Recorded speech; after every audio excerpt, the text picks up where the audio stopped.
First Unitarian. Please rise your body and spirit as we join together singing "Oh, We Give Thanks."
Good morning. Welcome to the First Unitarian Church of Rochester. If you're here, it means that you weren't raptured during last week's eclipse. Well, and so you're stuck with us, which is great because there's no better place to be. Here we are a people with a purpose, and at First Unitarian, it is our mission through spiritual connection in community. We listen deeply to others and ourselves. We open to wonder and transformation, and we serve together with love and humility. We gather here on the ancestral and contemporary land of the Haudenosaunee, the keepers of the western door of the Seneca. And if you're new or newish here and you're hoping to connect more deeply, I invite you to stop by the welcome desk after the service or let us know online so we can help you get connected. And after our gathering now, after this hour we spend together, well, there are a whole lot of options. We spread out throughout our building and in smaller groups, get to know one another through drop-in groups on a whole variety of topics. And so I invite you, whether you're here for the first time or the 3,000th time, I don't know why I ever pick random numbers. I have to then stop myself and be like, is that humanly possible? I'm sure one of you will tell me afterwards. But all the same, no matter who you are, I hope you'll stop in one of our connection groups and get to know one another more deeply. I'm the Reverend Shari Halliday-Quan. I'm one of the ministers that serves this congregation. And I'm one of the people leading worship today, but we've got a whole lot of people leading worship today. So we've got Amanda, our acting DRE. We have EJ Santos, our worship associate. Reverend Lynn Acquafondata is not really a guest. She's a part of our congregation. She's a community-affiliated minister. She's preaching for us today. We've got the Ukes right here, the choir up there, John Randall's on bass, Timothy Vise on flute. It's really helpful when you hold your flute, so I know. Pablo's doing everything. It's true. It's true. And thanks, Pablo. And, well, Sunday mornings and church generally, it takes all of us, not all of us doing all the same thing, but everybody finding their role in how we live out our mission. And so I just want to give a special, also in our worship service, our First Light players are offering, they're right here in the front, and they are excited. I know, you were I was looking back there anyway. They're offering a scene because, well, some of us, we might have now this real hunger for eclipse, a real desire to eat up more eclipse. And so First Light players are offering in just a couple of weeks a show, an original production, and they're going to be doing a scene from that during our service as part of our Time for All Ages. The eclipse, though. Now, as I have been saying for the last year, regardless of what we did here at First Unitarian, the moon was still going to go in between us and the sun, and here in Rochester, more than likely, the clouds were going to go between us and everything else. And yet, we did a lot. There was a group of people who came together to make Monday here a really, really special event. And so I just want to give a special shout out. And there are way, way, way too many people to list by name, and we were afraid we would forget someone. They were afraid I would forget someone, which is fair based on my track record this morning. But I want to start with the person who led it all for the last year, Amy Stockwell. And so I'm going to call up different groups. Oh, yeah. And Amy brought together what she has called the hardcore team, the people who came together nearly every week. And so as I list just ways people got involved, I'll ask you to stand or raise your hand, and we will applaud at the very end. So if you were part of that hardcore group, go ahead and stand up or raise your hand. Don't be shy. And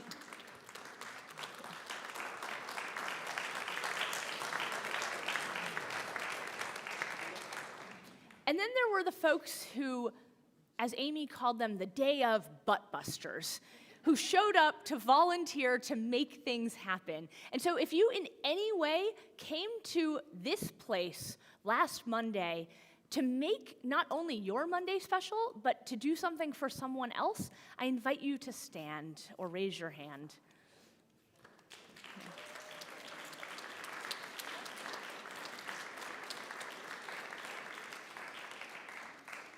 And I see that we all just took it away. I said, let's applaud at the end, but it's so hard to wait. We just applauded for every group, and I get that. It's a good morning. So let's just take a deep breath and settle into our seats.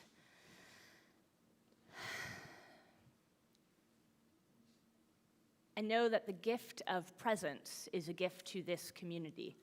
Being here last Monday or right now is a gift to this community.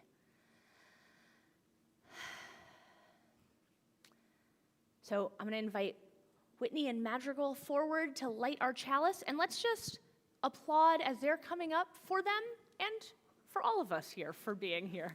So.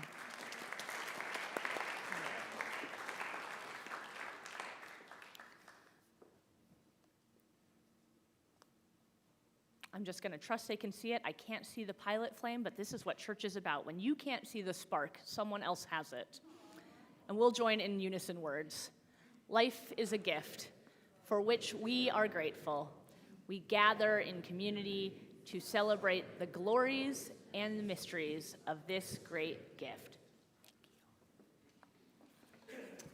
I invite you to rise up and bow your spirit as we sing together, Shall We Gather at the River, accompanied by our ukulele orchestra.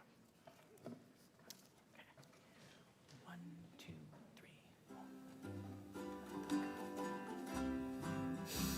Shall we gather at the river, where bright angel feet have trod, with its crystal tide forever flowing by the throne of God? Yes, we will gather at the river, the beautiful river. Gather with the saints at the river that flows by the throne of God. On the margin of the river, washing up its silver spray, we will walk and worship ever for the happy golden day.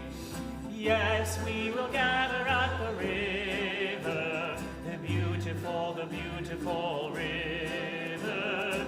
Gather with the saints at the river that flows by the throne of God. Ere we reach the shining river, lay we every burden down. Grace our spirits will deliver and provide a robe and a crown. Yes, we'll gather at the river, the beautiful river. Gather with the saints at the river that flows by the throne of God. shining river. Soon our pilgrimage will cease.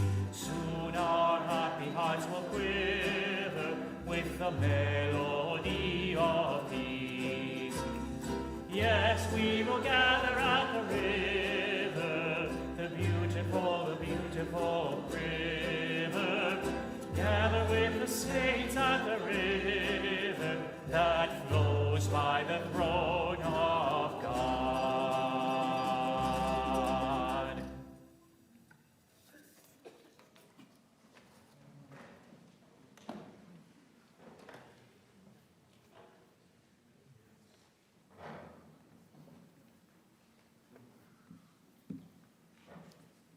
See, is this working? Haha, figured it out. All right. Hello, good morning. I'm Amanda, the Acting Director of Religious Education. It's great to see you here this morning. I always think it's bold when we sing about God. Good for us. I think I grew up UU, and at a time when we were really scared to say a lot of words.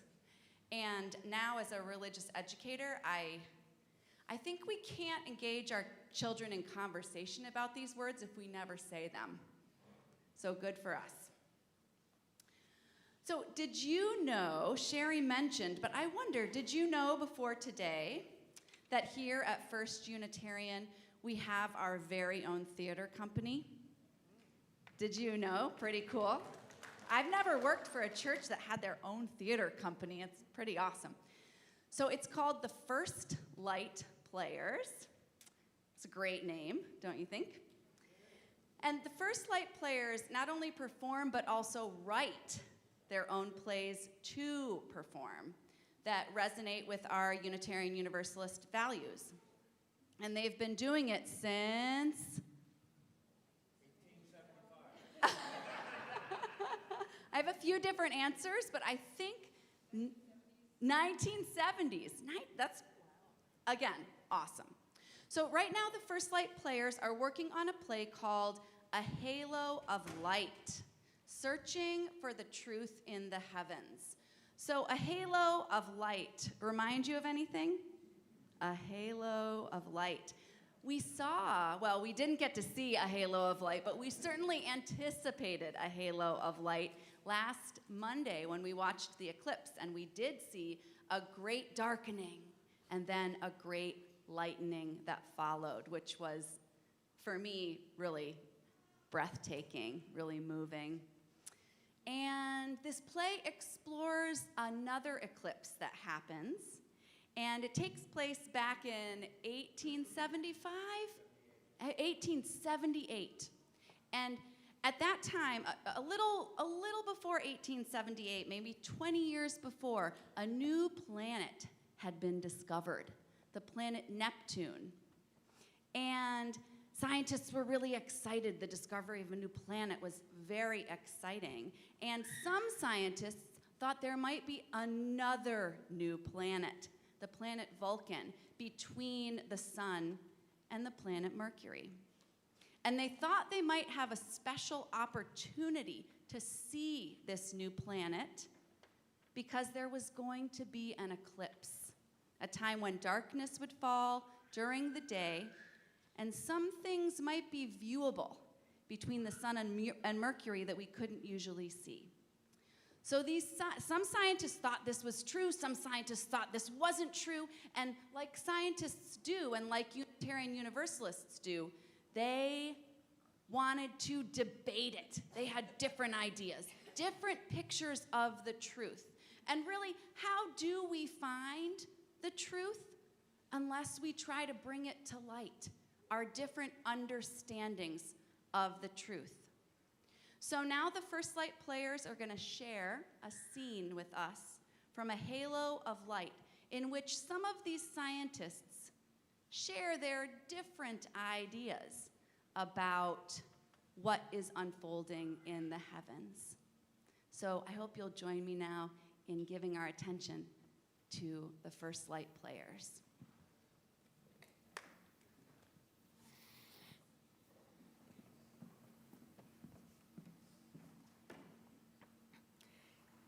James C. Watson, professor at the University of Michigan, and Dr. Christian H.F. Peters, a German-American with an impressive observatory at tiny Hamilton College in central New York, by the 1870s, were bitter rivals in the race to find asteroids and on opposite sides of the planet Vulcan debate. Lewis Swift was a self-taught astronomer from Rochester, New York. Both Watson and Swift traveled to the American frontier to observe the great North American eclipse of 1878 in the path of totality, 200 miles apart from each other. Peters, a staunch Vulcan doubter, opted not to observe the eclipse and remained an outspoken critic of those who used it to search for Vulcan. Watson and Swift each reported seeing 2 objects in very similar locations, which were not on the star charts. Some of their measurements didn't align exactly, but the press and the public were convinced and declared Swift and Watson had seen the planet Vulcan. But Peters was far from convinced.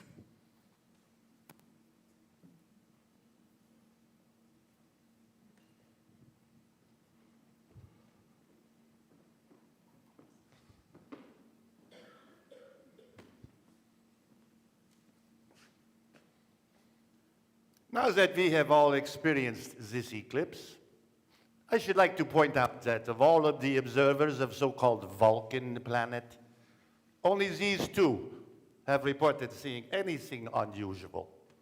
And without hesitation, they pronounce sighting intermercurial planets. Clearly, their technique is flawed, incomplete. Accuracy of my technique cannot be impeached by all the negative evidence in the world, Dr. Peters. There are no known stars in the portion of the sky that I searched. Hence, I cannot be mistaken as to the identity of the object which I observed. I should like to remind you, sir, that my many years of successful comet hunting in Rochester have taught me much astronomical technique. But I am not infallible. Because of the pole that I had attached to my telescope to protect it from the wind, and then neglecting to remove it before totality, my field of view was confined to a small area. But as I searched this region, I ran across my prey. This may have been the same object seen by Professor Watson. So, owing to my blunder, we now have the new planet we call Vulcan. I do not wish to impugn your technique, Mr. Swift. However, I should like to point out or suggest that maybe what you think you saw, may be due to wishful thinking on your part. Only go so far to assert that those objects are somewhat imaginary. Perhaps while trying to release your telescope from that strange yoke tied to it, you moved your lens to a different star group entirely. Or perhaps the strain of this pole against the tube caused your lenses to see double. I don't think so. That's impossible. Anyhow, clearly, Professor Watson and Mr. Swift's observations do not confirm one another, but contradict each other. Neither one of them affords proof, really, that intermercurial planets have been observed. These are not true observations in the astronomical sense.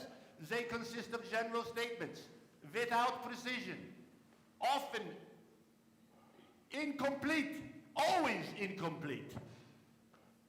It matters not to me what you think or what motives prompt your action, Dr. Peters. I know whereof I affirm whether or not the 2 new objects I observed were intermercurial planets. I cannot positively assert, but I certainly have the right to express my honest belief that they are, and I hope to give, before very long, good reasons for the faith that is in me.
And now a reading from the book of Genesis. The Lord saw how great the wickedness of the human race had become on earth, and that every inclination of the thoughts of the human heart was only evil all the time. The Lord regretted that he had made human beings on the earth, and his heart was deeply troubled. So the Lord said, I will wipe from the face of the earth the human race I have created, and with them the animals, the birds, and the creatures that move along the ground, for I regret that I have made them. But Noah found favor in the eyes of the Lord. This is the account of Noah and his family. Noah was a righteous man, blameless among the people of his time, and he walked faithfully with God. Noah had 3 sons, Shem, Ham, and Japheth. Now the earth was corrupt in God's sight and was full of violence. God saw how corrupt the earth had become, for all the people on earth had corrupted their ways. So God said to Noah, I'm going to put an end to all people, for the earth is filled with violence because of them. I'm surely going to destroy them both and the earth. So make yourself an ark of cypress wood, make rooms in it, and coat it with pitch inside and out. This is how you are to build it. The ark is to be 300 cubits long, 50 cubits wide, and 30 cubits high. Make a roof for it, leaving below the roof an opening 1 cubit high all around. Put a door in the side of the ark and make lower, middle, and upper decks. I'm going to bring floodwaters to the earth to destroy all life under the heavens, every creature that has the breath of life in it. Everything on earth will perish. But I will establish my covenant with you, and you will enter the ark, you and your sons and your wife and your sons' wives with you. You are to bring into the ark 2 of all living creatures, male and female, to keep them alive with you. 2 of every kind of bird, of every kind of animal, and of every kind of creature that moves along the ground will come to you to be kept alive. You are to take every kind of food that is to be eaten and store it away as food for you and them. Noah did everything just as God commanded him. God remembered Noah and all the wild animals and the livestock that were with him in the ark, and he sent a wind over the earth, and the waters receded. Now the springs of the deep and the floodgates of the heavens had been closed, and the rain had stopped falling from the sky. The water receded steadily from the earth. At the end of the 150 days, the water had gone down, and on the 17th day of the seventh month, the ark came to rest on the mountains of Ararat. The waters continued to recede until the 10th month, and on the first day of the 10th month, the tops of the mountains became visible. After 40 days, Noah opened a window he had made in the ark and sent out a raven, and it kept flying back and forth until the water had dried up from the earth. Then he sent out a dove to see if the water had receded from the surface of the ground. But the dove could find nowhere to perch because there was water all over the surface of the earth, so it returned to Noah in the ark. He reached out his hand and took the dove and brought it back to himself in the ark. He waited 7 more days and again sent out the dove from the ark. When the dove returned to him in the evening, there in its beak was a freshly plucked olive leaf. Then Noah knew that the water had receded from the earth. He waited 7 more days and sent the dove out again, but this time it did not return to him. By the first day of the first month of Noah's 601st year, the water had dried up from the earth. Noah then removed the covering from the ark and saw that the surface of the ground was dry. By the 27th day of the second month, the earth was completely dry.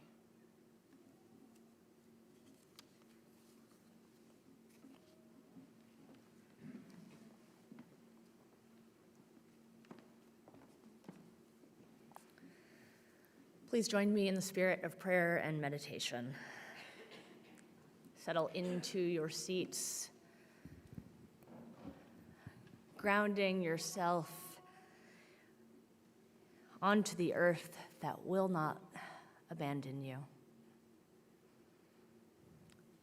Spirit of life, God of many names and pronouns that expand beyond patriarchal power, let the great mystery unfold.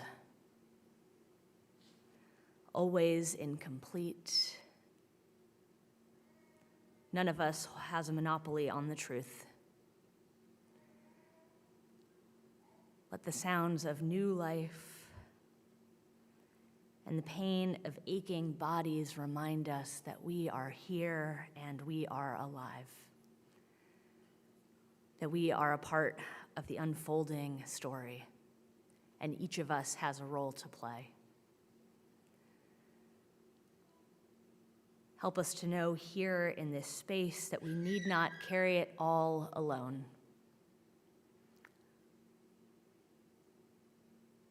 Whatever pain of mind or body,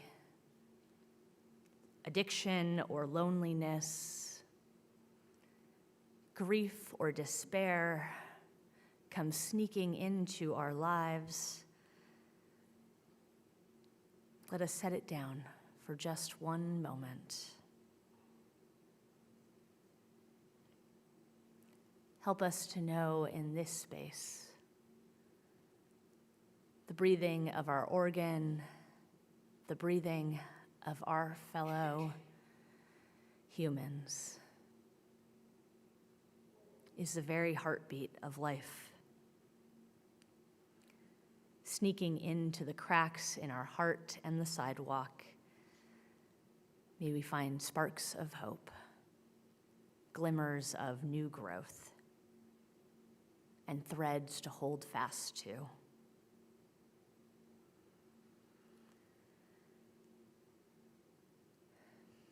Amen, Ashe, and blessed be. As we return to our space, to our gathering, we enter now into ritual.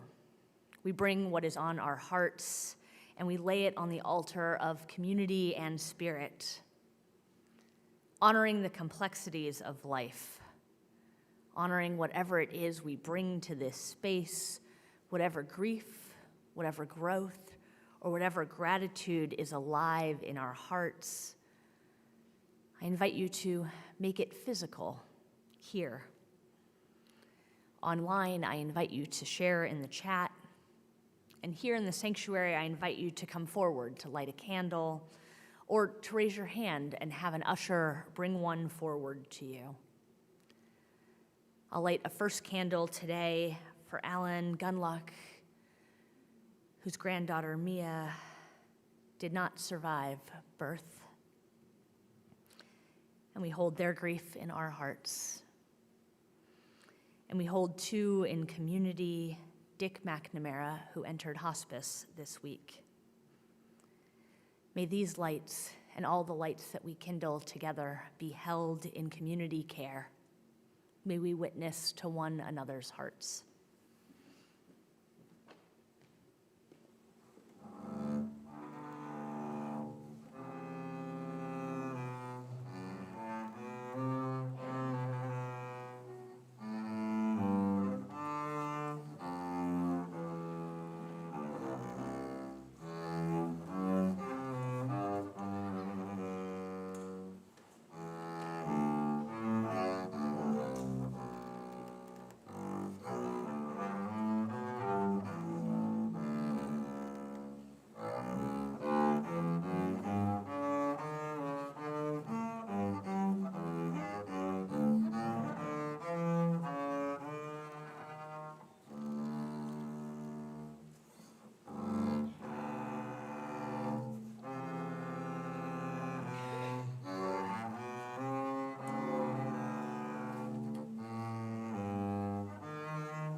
all that we hold in our hearts for ourselves, for each other, and for the world is held in this community and by a love that will not abandon us.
Everything our church does for ourselves and others is made possible by what we bring to it. Each week, we practice shared generosity to support the work and witness of Unitarian Universalism in Rochester, and half of our Sunday offering goes to a partner organization working to create a more just and loving world. Today, we share our plate with the Rochester Spinal Association. Dedicated to enhancing the quality of life of all people living with spinal cord disability, and early in 2021, RSA chose to focus on people with spinal cord injuries due to gun violence. In the past 2 years in Rochester, there's been approximately 1 new spinal cord injury due to gun violence every month. In the spirit of abundance and generosity, our offering will now be received with gratitude.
As a Unitarian Universalist, the Noah's Ark story is just a story, not something that actually happened.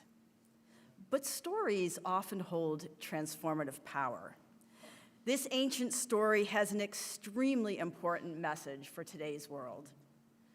The story of Noah's Ark is a story of destruction, cooperation, and leadership. The God of the Noah's Ark story became so angry with all of the evil in the world that God destroyed almost all of humanity and almost all of the animals of the earth. There are definitely parallels to the evils in today's world. As a humanist Unitarian Universalist, I believe that we are responsible for what is happening on the earth, which today includes war, violence, cruelty, and greed. It includes destruction of natural habitats, which leads to extinction of species and desecration of the earth itself. Humanity is responsible for all of this evil. We are destroying ourselves along with our habitat. Sometimes this destruction literally brings death. Sometimes it prevents us humans from becoming our best selves as individuals, as families, and as communities. As a humanist, I do not believe that God will rescue us from any of this. As a theist Unitarian Universalist, I do not believe in the God of this story who is troubled by violence and desecration and destroys in return. However, as a theist, this story offers me the ultimate challenge. I believe that we are all part of God. God needs our hands and our feet and our mouths to bring love and healing into this world. I believe in a God who cannot force us to do this, and a God who cannot operate apart from us. God can only be all-powerful when we allow ourselves to be completely connected to and led by God. We have a choice. There is a modern-day flood story that's gone around the internet that I really love, and I'm going to share it with you today. So in this story, don't need the glasses for that. So in this story, the levee breaks, and the floodwaters begin to rise. And all of the people in the city begin to flee. They're driving, they're walking, they're taking planes, they're just getting out of there as fast as they can before the flood comes. But there's this one person, there's always this one person who stays. This person is not going anywhere. This person keeps saying, God will save me. So the floodwaters begin to rise. They fill this person's house. But this person is not bothered at all. The waters rise so far that this person has to go up onto the roof. But no problem. This person gets a lawn chair, sipping a martini. Everything's fine. God will save this person. So along comes a woman in a canoe, and she motions to the person on the roof, says, hey, hop in, grab a paddle. I'm paddling to safety. But the person on the roof says, no, not me. God is going to save me. So the woman keeps paddling on. And then a man in a speedboat zooms over, comes up to the side of the house. By now, the water has risen, so it's lapping up onto the roof. And the man in the speedboat offers the person on the roof to get in. And again, the person just sits there in the chair, sipping their drink and saying, no, God will save me. The waters continue to rise more and more. They're getting to the edge of the lawn chair now, and the person has to stand up so the chair doesn't get washed away. And at this time, a helicopter comes by, and a soldier in the helicopter drops down a rope ladder and yells out, grab hold, I'm going to save you. The person on the roof says, nope, God will save me. The waters continue to rise, and now they're covering the person's waist. They're moving up towards the person's chest, and a dolphin swims by. And the dolphin goes, you know, and the person on the roof says, nope, no way, I'll get too wet. The waters continue to rise, and the person can hardly talk, and the person calls out, God, God! The water's coming into their mouth. God, why did you not save me? God booms down from heaven. Save you? I gave you 4 chances. I sent you a canoe. I sent you a speedboat. I sent you a helicopter. I even sent you a dolphin. What more do you expect? And then the person flops down under the water. The floodwaters cover the person, and a giant whale comes along and sucks him up, and the person is in the belly of the whale for 3 days and 3 nights. Wait a minute. Biblical story that isn't for this sermon, but actually, the story of Jonah in the belly of the whale is important to this story because that is a story of a liminal space. Now, liminal happens to be one of my favorite words that I learned in seminary.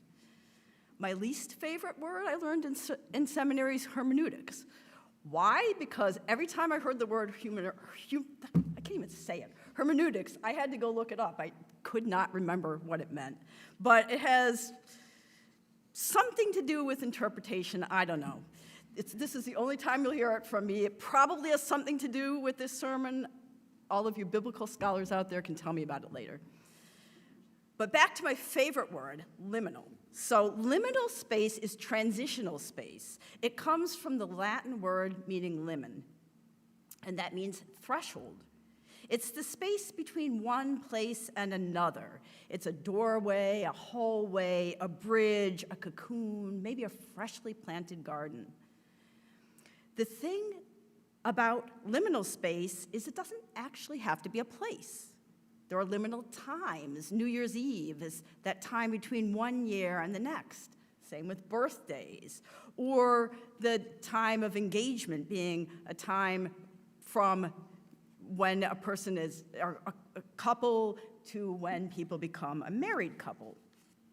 Liminal times often include a combination of physical change and emotional transition. Separation leading to divorce, accepting a college or a job but not yet starting, pregnancy. The point is that flood is liminal space, physically and emotionally. Water covers over the entire familiar landscape. It fills buildings, it washes away belongings. We can no longer see what was there under the waters. Real floods are times of grief, loss of place and identity, loss of life, loss of the world as we knew it before. I used to think of the Noah's Ark story as completely metaphorical, but the metaphor feels eerily relevant at this point in human history, and really a little bit too close to home. It's pretty prophetic. The flood of the Noah's Ark covers the entire world. Everything we know has been submerged. People die, animals die, plants die. Our world, today's world, is quickly headed towards this. The oceans, quite literally, are rising and slowly changing our coastal lands. Each flood brings us more and more global habitat destruction. In the war-ravaged parts of the world, bombing has drastically changed large areas of physical lands and emotional space. In Ukraine, in Palestine, in Israel, we hear in the news about the human toll of war, but war also causes environmental destruction. Destruction and displacement of wild animals and destruction of habitat. Noah's Ark combines all of these themes. Humanity has become so evil and destructive that the God character destroys the world with flood. Is anything that different about today's world? This story provides a critical warning about environmental destruction and global climate change, and a warning about the large-scale violence and destruction with weapons that were unimaginable in biblical times. So at this point, a related popular metaphor comes to mind. In 2005, David Foster Wallace told a story in a commencement speech of two young fish swimming along, and they happen to meet an older fish swimming the other way who nods at them and says, "Morning, boys, how's the water?" The two young fish swim on for a bit, and then eventually one of them turns to the other and says, "What the hell is water?" Wallace went on to talk about how we swim in the waters of our own worldview, culture, and religion. These customs and perspectives are such an integral part of our daily existence that we don't see them. They just are. He points out that I may be in the same situation as another person, but our water is completely different from each other. And so we see the situations in entirely different ways. He uses the example of two people talking about a rescue in the Alaskan wilderness. The theist sees the dramatic rescue as God saving the man. The atheist believes that humanity rescued him. Two Eskimos found him and brought him back to town. Same events, completely different interpretations and completely divergent worldviews. Neither person is conscious of the water they swim in. In the Noah's Ark story, the ark, with Noah and his family and all of the animals, rises above the water. Here is the beginning of how this story can bring inspiration, hope, and a call to action for our times. Using the David Foster Wallace metaphor, by sailing on top of the water, Noah could at very least see that there is water. How might you rise above the water you swim in and become more aware of it? If we don't figure out how to do this now, we will have no choice but to sink below the rising waters of global destruction and violence. The alternative is to learn to see the water and to swim, or to join together and build communities of collaboration and hope. It is only when Noah brings together all of the animals of the world that the ark can rise above the water. I would expand this metaphor to include the diversity of humanity and all of the species of the world. We will not rise above the waters we swim in until we join together across divides. When the whole crew of people and animals boarded that ark and looked around, waters covered the earth and they could no longer see the divisions between lands and countries. It must have looked like one vast ocean. On the ark, there could be no divisions of class and race and species. Somehow, all of those creatures had to find a way to coexist peacefully on that long journey. Somehow, they had to transcend previous worldviews and behaviors. The ship would have sunk if they didn't do that. And our ship will sink if we don't do that. Leadership is a very crucial piece of the ark story.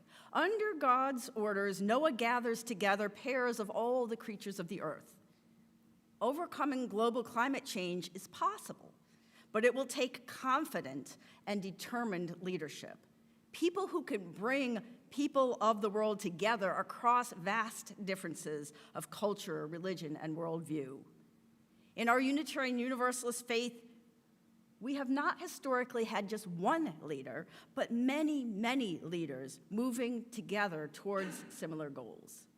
We need leaders with visions and skills to get the world organizing and moving in the same direction. And now take a breath before I say this next part. I believe that we also need leadership across species. What can other intelligent life offer the world if we reach out in collaboration and humility? the whales, the chimpanzees, the elephants, the dolphins. Are other species actually trying to lead us? What, we just aren't listening or don't know how to listen? As a theist, my God wants to help us, but we keep looking away, expecting someone else or somebody else to save us. We do not allow ourselves to accept our role in survival, or we accept a role but act as though we can do it alone. Sometimes I wonder if an all-powerful God could clean up our atmosphere and reverse global climate change in an instant. What would that be like? It would be fantastic. But maybe it actually wouldn't be. Why? Because if God handed salvation to us, we humans would go ahead, most likely, and repeat those cycles of destruction and violence. We would destroy the earth all over again.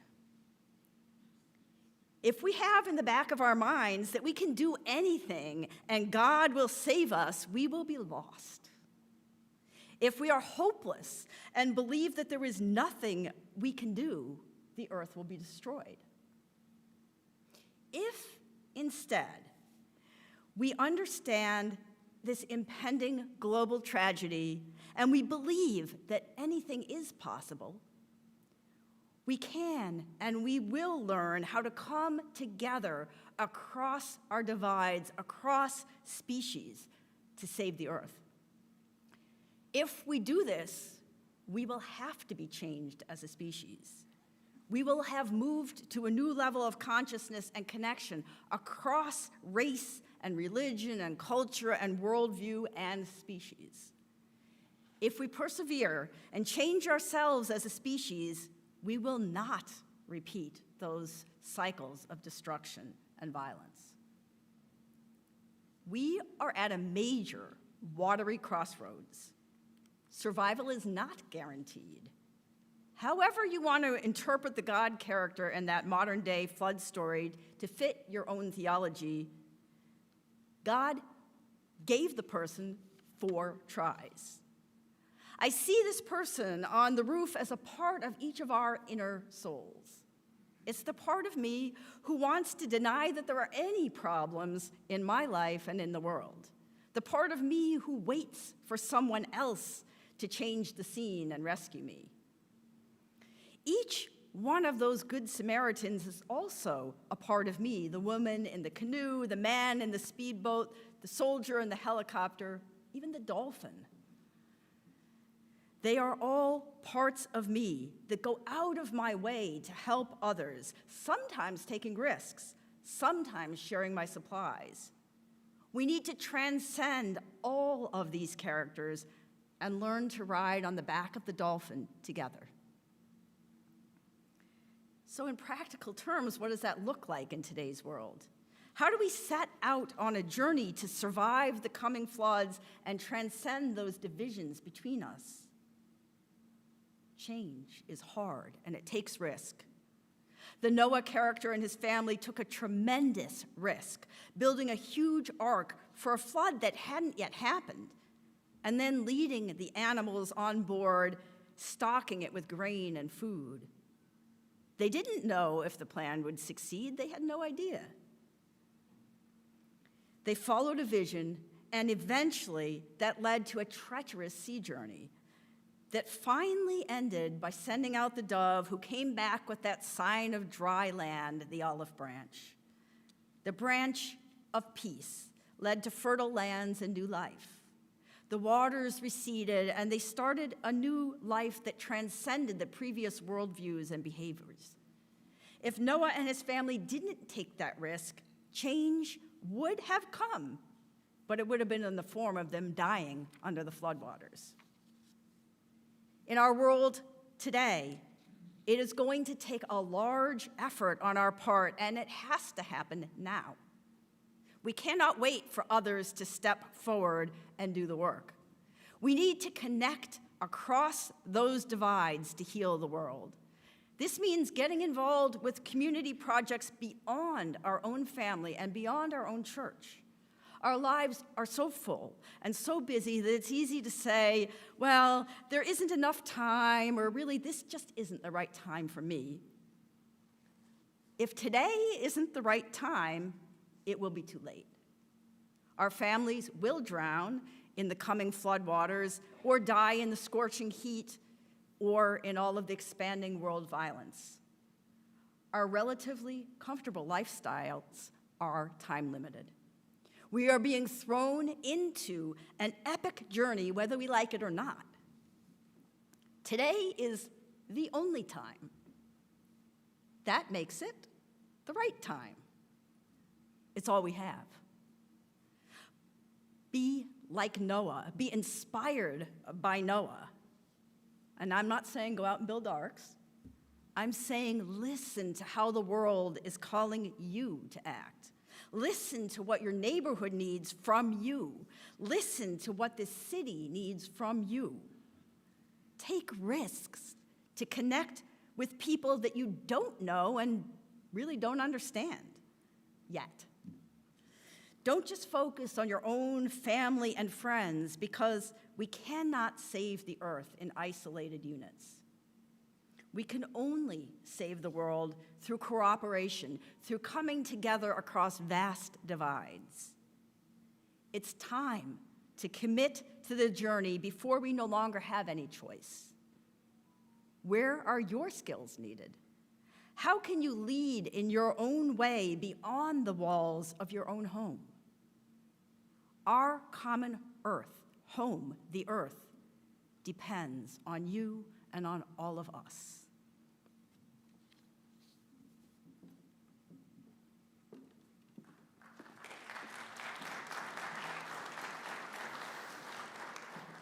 Please rise in body and spirit one more time as we sing together Blue Boat Home.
Some connections offerings earlier, so you can take a seat if you want. You don't have to. I'll be relatively quick.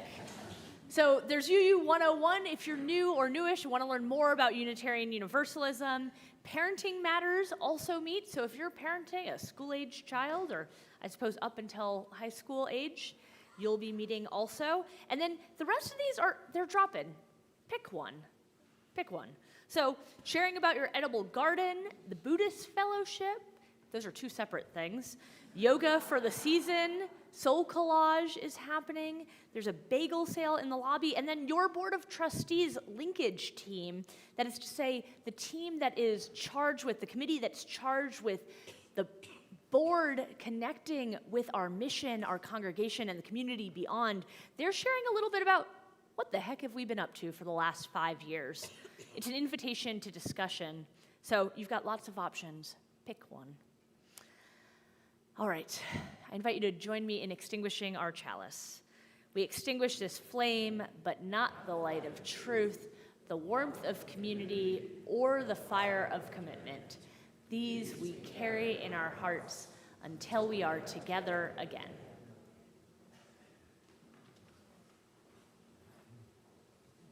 We are on an epic journey, whether we like it or not. Go forth and take leadership. Reach out beyond your comfort zone. Seek to understand across the divides. Go forth in love.